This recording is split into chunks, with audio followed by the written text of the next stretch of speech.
রিয়াজ, তোমার খালা ঘুমাই গেছে, তুমি বাইরে এসো। এই বাড়িতে আমি আমার ছেলেকে নিতে এসেছি। কিসের ছেলে? লম্পট খুনি বদমাশ কোথাকার। তোর হাতে আমার নাতিকে তুলে দিয়ে আমার নাতির জীবনটা নষ্ট করবে নাকি? আমি খুন করিনি, আসল খুনিকে ধরেছি বলে তো আমাকে ছেড়ে দিয়েছে। চুপ কর, ক্ষমতা মিথ্যা কথা বলবি না। তোর এই মিথ্যা কথা বলার জন্য তুমি শাকিলের কাছে চলে গেছিলাম, আর তুই ওকে মেরে তোমার জীবনটা শেষ করে দিলি। রাত ভালো ভালো বলছি এখান থেকে চলে যা, নাহলে কিন্তু আমি পুলিশ ডাকতে বাধ্য হবো। না আমি যাবো না, তুমি একটা খুনি, আমি আমার মায়ের সাথে থাকবো। ওর কাছ থেকে মুক্তি পেয়ে গেছি। আমি তাকে সব থেকে বেশি ভালোবাসি, কথা দিলাম মেয়েকে আমি সারা জীবন আগলে রাখবো। বিয়ে করে সারা জীবন আগলে রাখবো। তাহলে তুমি কি করতে চাও?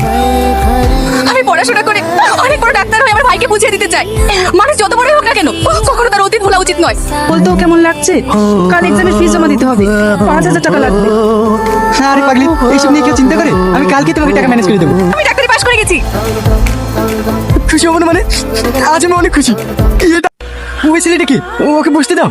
ওটা আমার হাজবেন্ড। পছন্দ হয়েছে তোমার ওকে? হাজবেন্ড মানে? হ্যাঁ সত্যি, এটা আমার হাজবেন্ড। আর একটা কথা, কাল আমি লন্ডনে চলে যাচ্ছি, তোমার তো থাকার কোনো জায়গা নেই, তাই এই বাড়িটা তোমার নামে লিখে দিয়ে গেলাম। তুমি ভাবলে কি করে আমি এত বড় ডাক্তার হওয়ার পরে তোমার মতো চাষাকে বিয়ে করবো? আমারই বলছিল আমাদের মতো চাষিরা কি আগেই মারা গিয়েছে। আমি সৎ ভাইয়ের কাছে মানুষ, আমি দেখতে খারাপ কালো, তাই ভাই ভাবে আমাকে বাড়ি থেকে বের করে দিয়েছে। আমি তোমাকে বিয়ে করবো। কি? আপনি আমাকে বিয়ে করবেন? আজকে তোমার ভাইয়ের সঙ্গে বিয়ের কথা বলবো। করে দাও, আমি আবার ভুল বুঝতে পেরেছি। এই পৃথিবীতে স্বামী ছাড়া আর কেউ আপন হয় না। আমাকে খুন করনি, তুমি বাড়ি চলো, আমরা আবার নতুন করে জীবন। অনেক দেরি করে ফেলেছো, তুমি এখান থেকে ফিরে যাও। এই ভুলের কোনো ক্ষমা হয় না। আমি যদি তোমাকে ক্ষমা করে দিয়ে তোমার সঙ্গে যাই, তাহলে আমিও তো তোমার মতো বেইমান হয়ে যাব।